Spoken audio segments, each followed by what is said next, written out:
ऐकूया. तुम्हाला माझ्यासोबत प्रार्थना येत असेल तर म्हणू शकता. ब्रह्मानंदं परमसुखदं केवलं ज्ञानरूपिं द्वन्द्वातीतं गगनसदृशं तत्त्वमस्यादिलक्ष्यम् एकं नित्यं विमलमचलं सर्वैः साक्षिभूतं भावातीतं त्रिगुणरहितं सद्गुरुं तं नमामि. गुरुर्ब्रह्मा गुरुर्विष्णु गुरुर्देवो महेश्वरा गुरुः साक्षात् परब्रह्म तस्मै श्री गुरवे नमः. ओम शांती शांती शांती. स्वतःमधल्या ईश्वरी अंशाला आणि इतरांमधल्या सगळ्यांच्यातल्या ईश्वरी अंशाला वंदन करून मी माझे विचार तुमच्या पुढे मांडले. आज खरं तर खूप विशेष आनंद होतोय, कारण मला हे सांगायला फार आवडेल की ज्या शाळेनं बोलायला शिकवलं, ज्या शाळेनं लिहायला शिकवलं, ज्या शाळेनं वक्ता म्हणून घडवलं, आणि त्याच शाळेनं मला बोलण्यासाठी इथं बोलवलं, त्याबद्दल मी शाळेचे खूप खूप आभार मानते.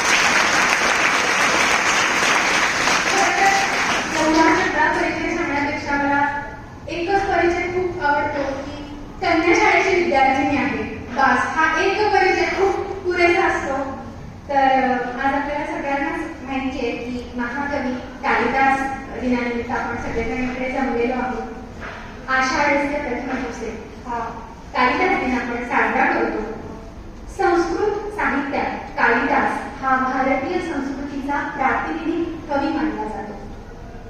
ज्याप्रमाणे निसर्गामध्ये बदल होत असतात, म्हणजे ऋतुचक्र असतं ना, उन्हाळा झाला, पावसाळा झाला, हिवाळा येतो, हे निसर्गामध्ये जसे बदल होत असतात ना, त्याचे पडसाद आपल्या मनावर सुद्धा उमटत असतात. म्हणजे काय, आता बघा, पाऊस पडायला लागला की आपल्याला किती छान वाटतं ना, आनंद होतो, प्रसन्न वाटतं, भिजायला जावंसं वाटतं, खेळावंसं वाटतं, काहीतरी गरम गरम तळून खावंसं वाटतं. म्हणजे जसे निसर्गामध्ये बदल होतात तसेच बदल आपल्या मनाच्या पटलावर सुद्धा होत असतात. आणि या सगळ्याची सांगड आहे म्हणजे निसर्ग सौंदर्य आणि आपल्या मानवी भावविश्वात होणारे सगळे बदल आणि मग जगण्यातलं वास्तव, या सगळ्याला शब्द सौंदर्यानं फुलवणारी अशी रचना ही महाकवी कालिदासाची आहे. कालिदासाचं सगळं साहित्य हे संस्कृत भाषेत अत्यंत अजरामर झालं.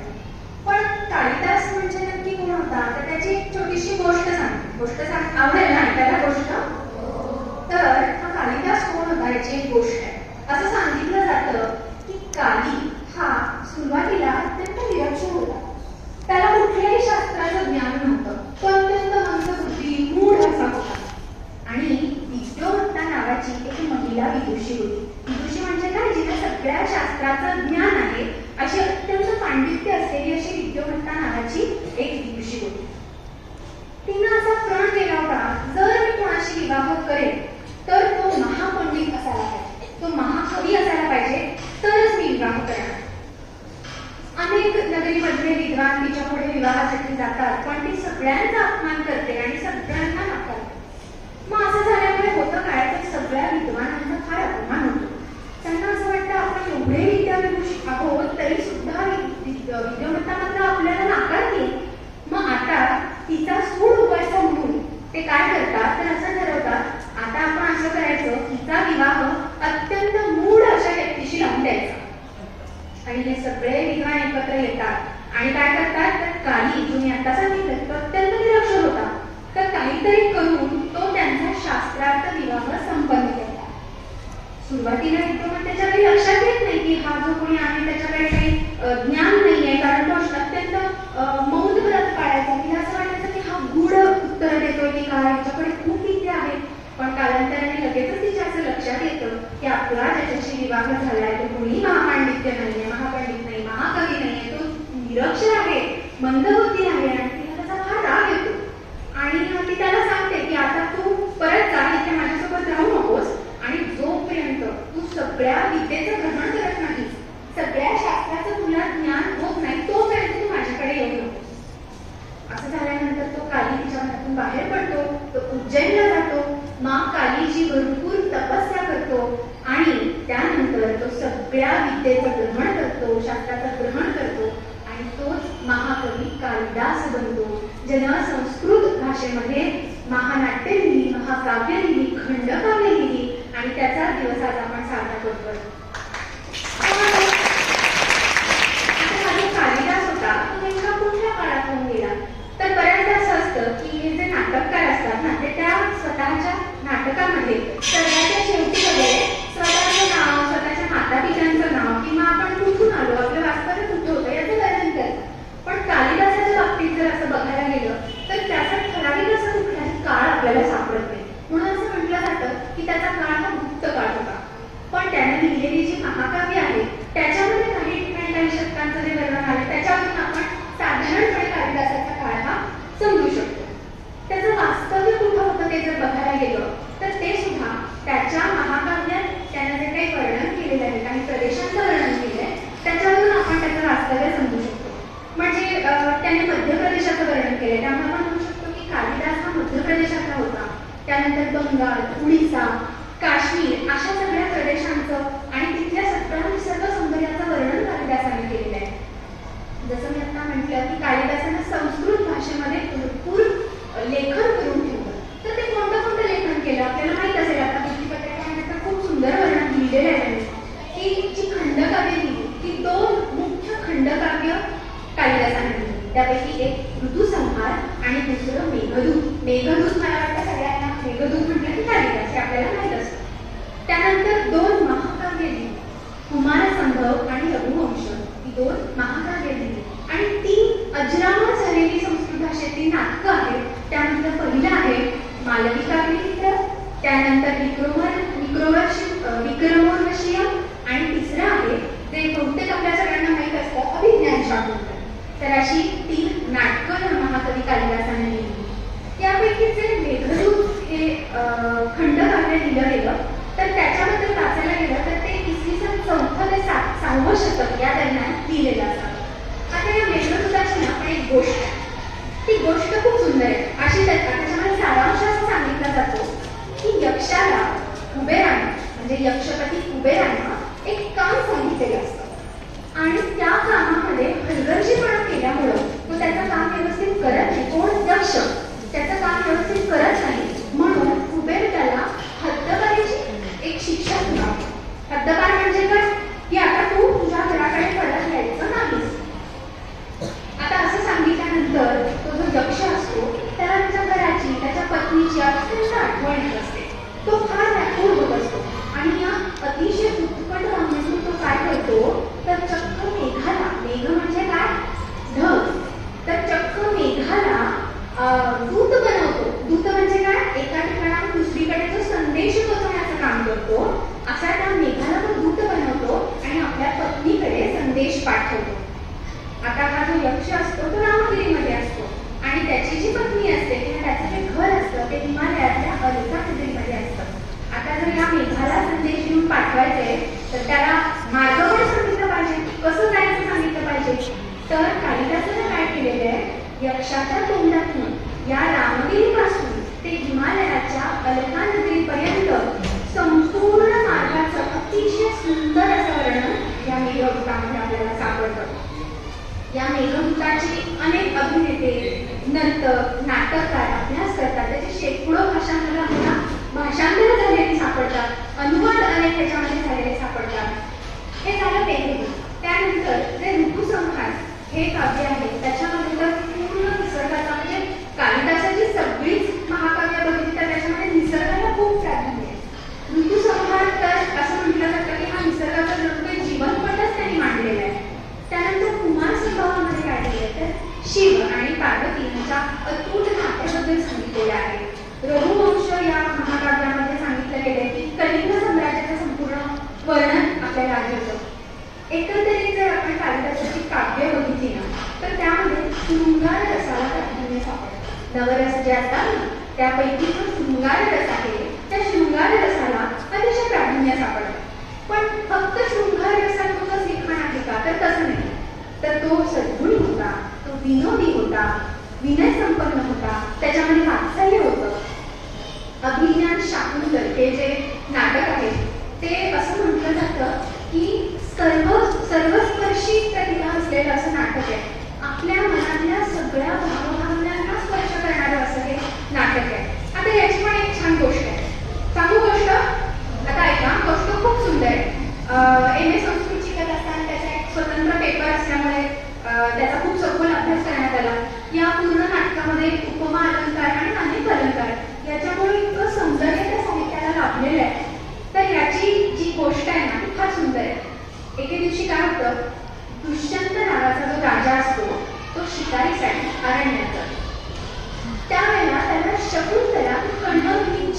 मानलेली कन्या तिथे भेटते आणि ती तिच्या मैत्रिणीसोबत त्या वनामध्ये फिरत असते आणि राजा शिकारीसाठी त्या वनामध्ये आलेला असतो.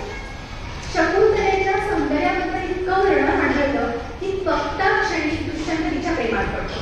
त्या दोघांचा गांधर्व विवाह पण तिथे होतो आणि राजा काय म्हणतो की मी तिला नंतर घेऊन जातो, पण जाण्यापूर्वी ना माझी आठवण म्हणून तो तिला स्वतःचं नाव असलेली एक अंगठी देतो आणि तिला सांगतो तुझा अंगठी तू तुझ्याकडे ठेव आणि मी तुला परत घेऊन जातो. मध्य काळामध्ये असं होतं की तो त्याच्या राजधानीमध्ये निघून गेलेला असतो. इकडे शकुंतला आपल्या अरण्यामध्ये असते, ती सतत त्याच्या चिंतनामध्ये असते. त्याला तिची फार आठवण येत असते, तिला त्याची फार आठवण येत असेल, कायम ती त्याच्या आठवणींमध्ये व्यस्त असेल. आणि अशाच वेळेला काय होतं, इथे दुर्वास नावाचे मुनी येतात. हे मुनी इथे अतिथी म्हणून येतात. आता अतिथी म्हणून आल्यानंतर काय अपेक्षित असतात त्यांना की शकुंतलेने माझ्याकडे बघावं, माझं स्वागत करावं, माझं आदरातिथ्य करावं. पण शकुंतला मात्र विचारामध्ये मग्न असते. तिच्या लक्षातच येते की मुनी आले आहेत, आपण त्यांचं वंदन करायला पाहिजे, स्वागत करायला पाहिजे. तिच्या काही लक्षात येत नाही आणि यामुळे काय होतं, त्याचे दुर्वास मुनी तिच्यावरती संतप्त होतात आणि तिला शाप देतात. आता गंमत आहे का, ते तिला काय शाप देतात, तू ज्याचं चिंतन करत आहेस त्यालाच तुझं विस्मरण होईल. ती कोणाचं चिंतन करत असते, दुष्यंत राजाचं. आणि ते शाप काय देतात की तू ज्याचं चिंतन करतेस त्यालाच तुझं विस्मरण होईल, तोच तुला विसरून जाईल. असा शाप दिल्यानंतर तिच्या ज्या काही मैत्रिणी असतात किंवा ती स्वतः त्या मुलींकडे खूप क्षमा याचना करते, तो शाप परत घेण्याची विनंती करते. दुर्वास मुनी काय करतात, तिला उशाप देतात.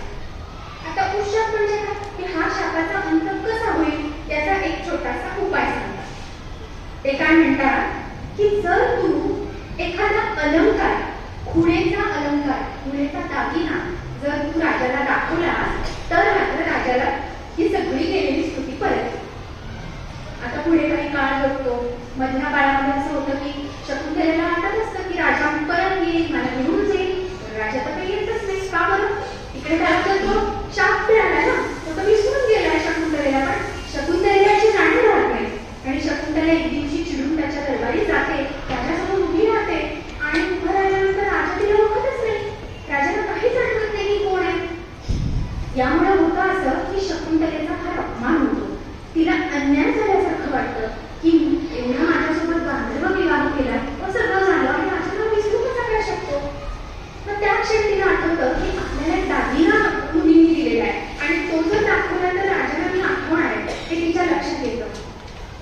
त्यावेळेला ती जेव्हा दागिना द्यायला जाते तेव्हा तिला कळतं की अरे दागिना तर सापडतच नाहीये. म्हणजे ती एकमेव जी खुणेची अंगठी होती ती तिला सापडत नाही, ती तिच्याकडून हरवलेली असते. आता काय होतं, शकुंतला नाराज होते, तिला फार वाईट वाटतं आणि ती तिच्या स्वतःच्या आश्रमामध्ये परतते, कारण ती काहीच करू शकत नाही. पण मग मधल्या काळात असं होतं की एका माशाच्या पोटामध्ये ती अंगठी सापडते आणि जो कोळी असतो ना, कोळी म्हणजे कोण, मासा पकडणारा, तर तो अत्यंत प्रामाणिक असतो.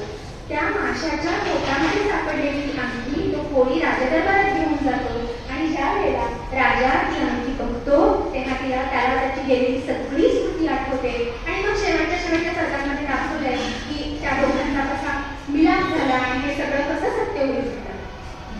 आता या सगळ्या नाटकामध्ये आपण जर बघायला गेलं, मग अशी कसं म्हटलं की आपल्याच हे नाटक सर्वस्पर्शी आहे. सर्वस्पर्शी का म्हटलं गेलं बरं, कारण या नाटकात शृंगार पण आहे, पण विरह पण आहे, क्रोध भावना पण आहे. शकुंतला चिडते ना, अपमान पण झालेला आहे, म्हणजे अपमानाची पण भावना या नाटकामध्ये आहे. राजाची पण व्यथा त्याच्यामध्ये सांगितलेली आहे आणि त्याचा काहीच दोष नसतो. प्रदीर्घ विरहानंतर त्यांचं मिलन दाखवलंय, म्हणजे अतिशय रसाळ आणि प्रत्येक सर्गामध्ये आपला उत्साह वाढेल आणि कुतूहलता वाढेल, कुतूहल निर्माण होईल असं हे नाटक कालिदासाचं खूप अजरामर झालंय. अगदी या नाटकाचं वर्णन करताना प्रसिद्ध जर्मन कवी गटे यांनी तर असं म्हटलंय की अभिज्ञान शाकुंतल म्हणजे साक्षात स्वर्ग आणि पृथ्वीचा मिलाप कसा हवा, असे दोन उद्गार त्यांनी काढलेले आहेत. आता हा कालिदास, त्याला विद्येबाबत, गुरूंबाबत विशेष आदर होता.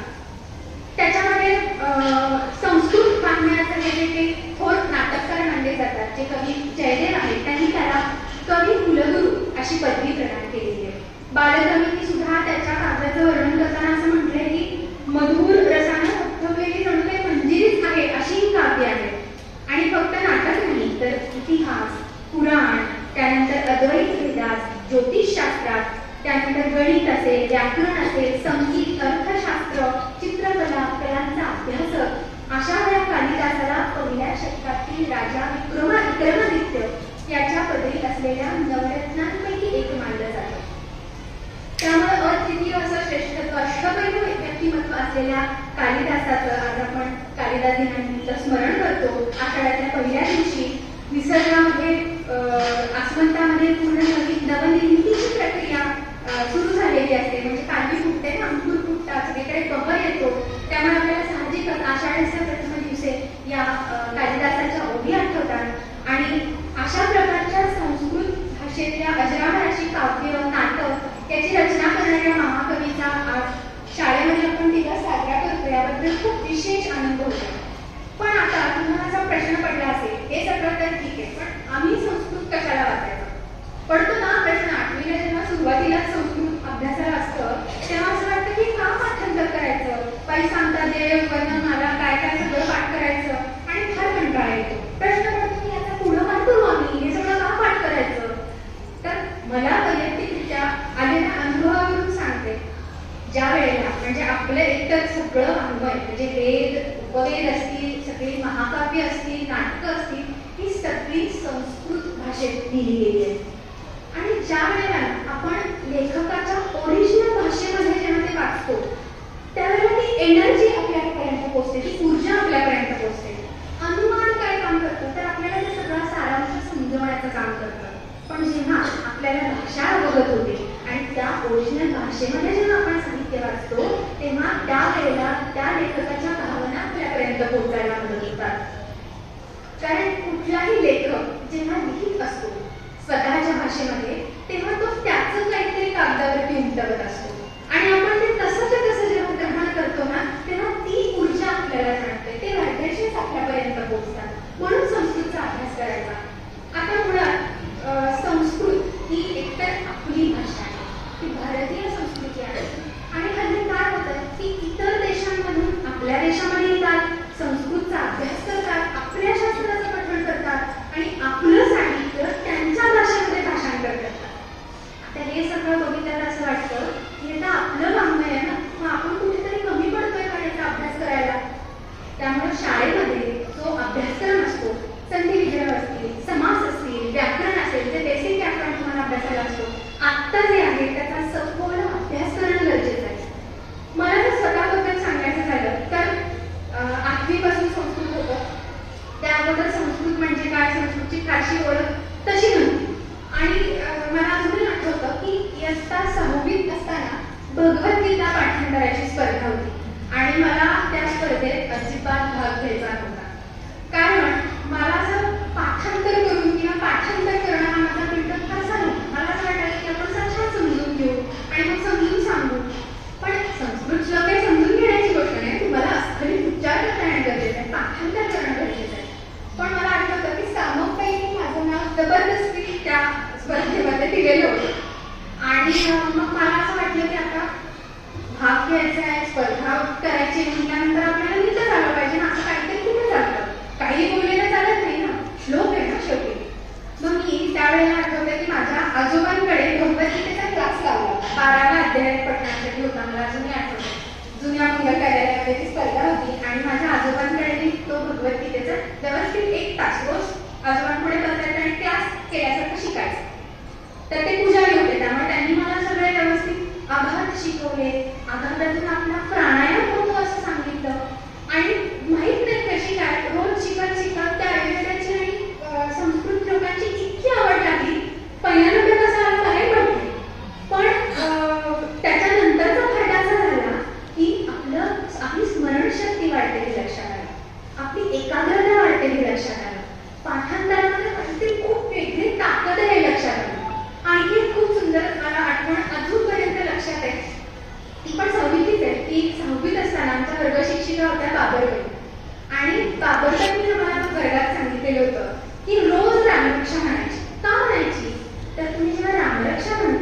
तेव्हा तुमच्या जिभेला लघुता प्राप्त होते. म्हणजे तुमची जिव्हा जी आहे ना, जीभ ती हलकी होते आणि जिभेला वळण लागतं.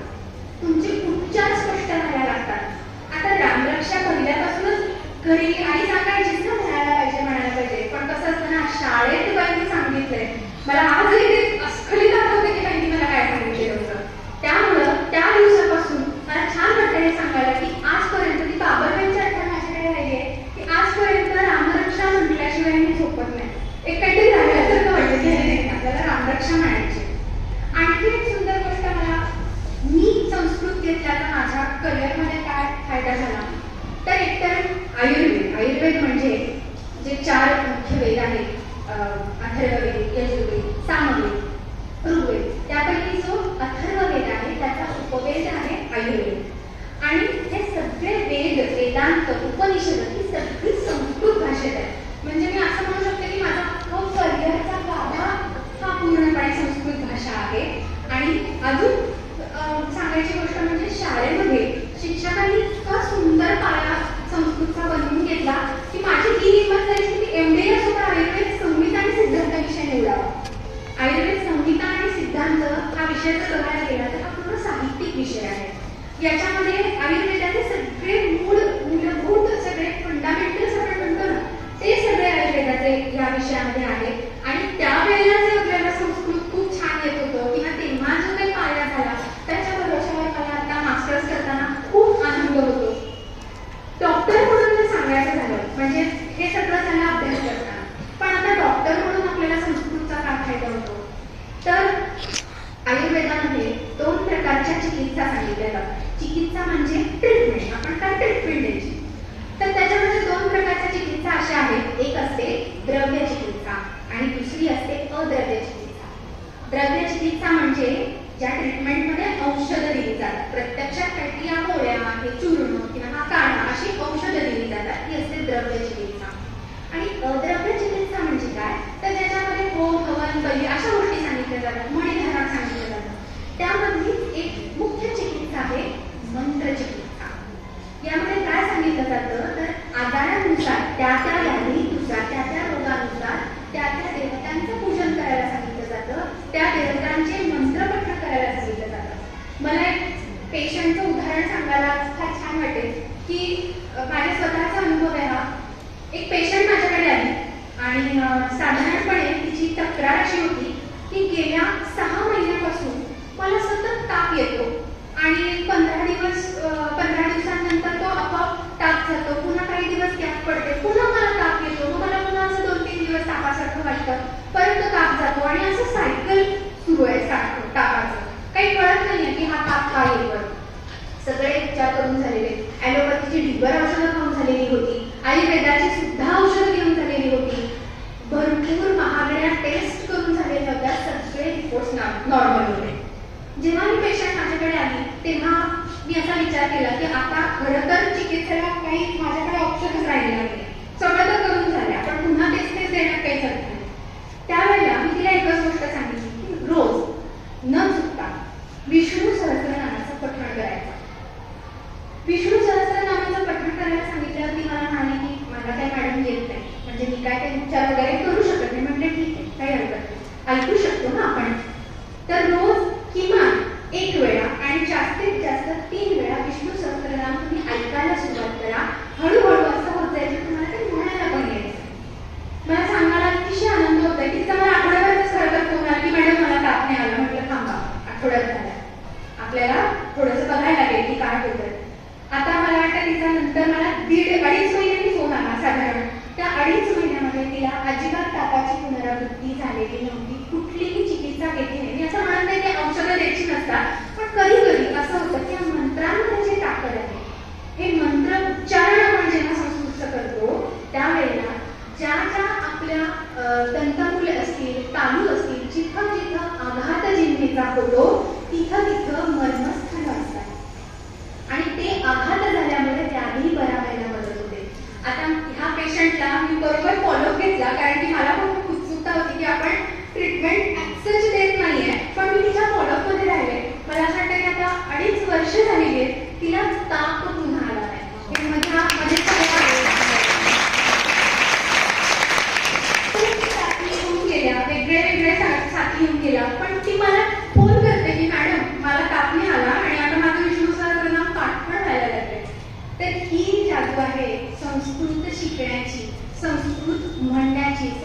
पाठांतराची ही जादू आहे. कालिदास दिनानिमित्त मला हे सांगायला खूप आवडेल की संस्कृत ही आपली भाषा आहे, तर ती आपल्याला शुद्ध बोलता यायला पाहिजे. संस्कृतच नाही तर मराठी सुद्धा आपली बोली भाषा आहे, तर त्याचं उच्चारण आपलं स्पष्ट असायला हवं. आता बघा, आपण जेव्हा इंग्लिश बोलायचं असतं, आपण काही पण व्याकरण बोलतो का? नाही ना, आपल्याला फार कॉम्प्लेक्स येतो. याच्यात चुकलं तर ते हसतील माझ्यावरती. म्हणजे आपण इंग्लिश बोलताना व्याकरणाची, त्या सगळ्या उच्चारांची प्रचंड काळजी घेतो. मग संस्कृत, मराठी ही तर आपली भाषा आहे, त्यामुळे ह्याचं उच्चारण हे स्पष्टच झालं पाहिजे, शुद्धच असायला पाहिजे. आपली वाणी ही शुद्धच असायला पाहिजे. आणि ही कशी शुद्ध होत जाते, तर जसं जसं आपण हे मंत्र पठण करायला लागतो, संस्कृत शिकायला लागतो, संस्कृतातलं साहित्य वाचायला लागतो, मोठ्याने त्याचे उच्चार जेव्हा करतो, तेव्हा आपली वाचा शुद्ध होत जाते, आपली वाणी शुद्ध होत जाते, आपले उच्चार स्पष्ट होतात. आणि मला हे सांगायला खूप छान वाटतंय की आज जेव्हा शाळेत बाहेर पडल्यानंतर खूप लोकांना भेटायचं असतं, तुमचं प्रोफेशनल करिअर चालू होतं, तिथं तुम्ही बोलणं अपेक्षित असतं. जेव्हा तुमचे उच्चार स्पष्ट असतात, जेव्हा तुम्ही अस्खलित बोलता, तेव्हा तुम्ही छोट्यातला छोटा मुद्दा सुद्धा खूप सुंदर पद्धतीने समोरच्याला पोहोचवू शकता. तुमची निर्णय क्षमता सुंदर होत जाते. आता एक मला सांगायला हे पण खूप आवडेल की आपल्याकडे आता सध्या एक गदारोळ सोशल मीडियाचा झालेला आहे. आपल्याला सगळ्यांना सवय आहे, म्हणजे शाळेतले असू दे, मोठ्यातल्या सगळ्यांना ती सवय आहे की स्वयंपाक 30 सेकंड रील स्वयंपाक करतो ना आपण, नाही म्हणूच नका, आपण सगळेच करतो. खूप सवय लागलेली आहे. याच्यात काय होत चाललंय की एका ठिकाणी एकाग्र होणं, कुठलं तरी चिंतन करणं, ही आपली कपॅसिटी संपत चालली. याचा परिणाम असा व्हायला लागलाय की कुठल्याही गोष्टीचं ग्रहण करण्याची क्षमता संपत चालली. त्याच्यावरती चिंतन करत आपण करू शकत नाही. पण तेच जर तुम्ही हा मोबाईल, रील्स, सोशल मीडिया हे लिमिटमध्ये ठेवून पुस्तकं जर हातात घेतली, तुम्ही पाठांतराला सुरुवात केली, तुम्ही जर श्लोक वाचायला लागले, तर काय होतं? एखादा श्लोक समजून घ्यायचा असेल, पाठ करायचं असेल, तर आपण जास्तीत जास्त त्या पुस्तकासमोर वेळ घालवतो ना, एका ठिकाणी आपण एकाग्र होतो. त्याचा परिणाम असा होतो की आपली स्मरणशक्ती चांगली होत जाते, आपली वाचा तर शुद्ध होतच जाते, पण ज्या आपल्या प्रार्थित गोष्टी असतात, कल्पित गोष्टी असतात, त्या साध्य व्हायला मदत होते. इतकी ताकद आपल्या संस्कृत भाषेमध्ये आहे. मला असं वाटतं की शाळेमध्ये, म्हणजे खास करून आपल्या शाळेमध्ये इतक्या सुंदर स्पर्धा राबवल्या जातात. दर महिन्याला, दर आठवड्याला भरपूर स्पर्धा असतात. मी तुम्हाला हे सांगू इच्छिते की जितकं शक्य आहे तितक्या सगळ्या वेगवेगळ्या स्पर्धांमध्ये भाग घ्या. मला येतंय का, मला येत नाहीये का, माझा नंबर येईल का, माझं चुकेल का, हे पुढे जाऊन काहीही मॅटर करत नाही, त्याचा काहीही संबंध नसतो. पण जेव्हा तुम्ही सहभाग घेता, सहभाग घेतल्यानंतर काय होतं, त्यात हा कुठली स्पर्धा आहे, त्याच्यासाठी तुम्ही माहिती गोळा करता, तुम्ही तयारी करता, मग ते पाठ करता, तुम्ही सादर करता, हा ना सगळा प्रवास असतो. आणि मग तुमचा नंबर येऊ न येऊ, नंबर आला तर खूपच छान वाटतं, नाही आला तरी ठीक आहे. पण हे शाळांमधल्या स्पर्धा हे तुमचं खूप मोठं असेट असतं असं मला सांगायचं आहे. आज जेव्हा बाहेर आम्ही आता शिक्षण घेतोय, पुण्यामध्ये खूप मोठ्या मोठ्या शाळा आहेत खरं तर, पण मला इतका अभिमान वाटतो की आपण कन्या शाळेच्या विद्यार्थिनी आहोत आणि आम्ही खूप स्पर्धांमध्ये भाग घेतलाय. बक्षीस मिळाली, म्हणजे ती बाय डिफॉल्ट मिळाली, पण मेमरी काय आहे, आठवण काय आहे, तर मी हे खूप काही केलंय. माझ्याकडे या सगळ्या स्पर्धांचा सहभाग आहे, त्याचा अनुभव माझ्या गाठीशी आहे. कारण आज जेव्हा 4 लोकांमध्ये तुम्हाला बोलायचं असतं ना, तेव्हा कितीही म्हटलं की शाळेतले मार्क मॅटर करत नाही, शाळेतलं काही मॅटर करत नाही, असं नाहीये. तुम्ही शाळेमध्ये कुठल्या स्पर्धांमध्ये भाग घेतला, कुठले विविध प्रदर्शनांना तुम्ही वाव दिला, आणि नशिबानं आपल्या शाळेतले शिक्षक आपल्याकडून जीव तोडून सगळं करून घेतात. असं पण नाहीये ना की आपल्याला बाहेरच्या कुठल्या तरी बाह्यशालेय काहीतरी करावं लागते. नाही, आपल्या शाळांमध्ये हे व्यासपीठ दिलेलं आहे, याचा पूर्णपणे सगळा वापर करून घ्या असं मला खूप कळकळीनं सांगायचं आहे. कारण आता त्याची किंमत किती कळेल मला माहीत नाही, पण जेव्हा तुम्ही पुढचं करिअर घेता, तुम्ही कुठल्याही पद्धतीचा फील्ड चूज करा, काहीही त्याचा संबंध नसतो. हे शाळेतल्या सगळ्या स्पर्धा, ते विविध गुणदर्शन, कला, क्रीडा, अभ्यास, हे ही तुमची फार मोठी शिदोरी असते आणि त्याच बरोबर आपण सगळी झेप घेत असतो. आज माझ्या आयुष्यात अजून खूप अचीव करायचंय, म्हणजे बाईंनी एवढं सांगितलं पण इथं तर काहीच नाहीये, अजून भरपूर करायचं. पण असा एकही दिवस जात नाही की शाळेची आठवण येते. शाळेतल्या शिक्षकांनी सांगितलेले एक एक शब्द सुद्धा आजही जसेच्या तसे रुजलेले आहेत आणि त्या संस्कारांवर पुढे सगळी आयुष्याची गाडी चालू आहे. त्यामुळे एक जाता जाता मी तुम्हाला डॉक्टर म्हणून, खास करून आयुर्वेदाचार्य म्हणून तुम्हाला सगळ्यांना एक छोटासा नियम घालायला सांगते. रोज काय करायचं? भगवद्गीतेतला एक श्लोक, ज्ञानेश्वरीच्या 2 ओळी आणि दिवसातून कधीही झोपण्यापूर्वी रामरक्षा. काय काय म्हणायचं? भगवद्गीतेतला एक श्लोक, ज्ञानेश्वरीतल्या 2 ओळी आणि झोपण्यापूर्वी दिवसातून कधीही रामरक्षा. हे म्हटल्याशिवाय झोपायचंच नाही. तसे आपण रोज आंघोळ करतो, जेवण करतो, अभ्यास करतो, त्याचप्रमाणे ह्या सवयी जर तुम्ही आत्ता घालून घेतला, तुम्हाला माहित नाही याचा फायदा तुमच्या आयुष्यात, तुमच्या करिअरमध्ये किती मोठा वाटा असणार आहे आणि तुमच्या व्यक्तिमत्वात किती बदल होणार आहे. तुम्हाला जे जे साध्य करायचंय, तुम्ही जी काही स्वप्न बघता, मला हे बनायचंय, ते बनायचे, आपण स्वप्न बघत असतो ना, मला उद्या असं काय बनायचंय, ते सगळं साध्य करण्यासाठीची ताकद आपल्या संस्कृत भाषेमध्ये आहे, त्या पठणामध्ये आहे. तर जाता जाता मी त्या शाळेचे खूप खूप धन्यवाद म्हणते की अशा अतिशय सांस्कृतिक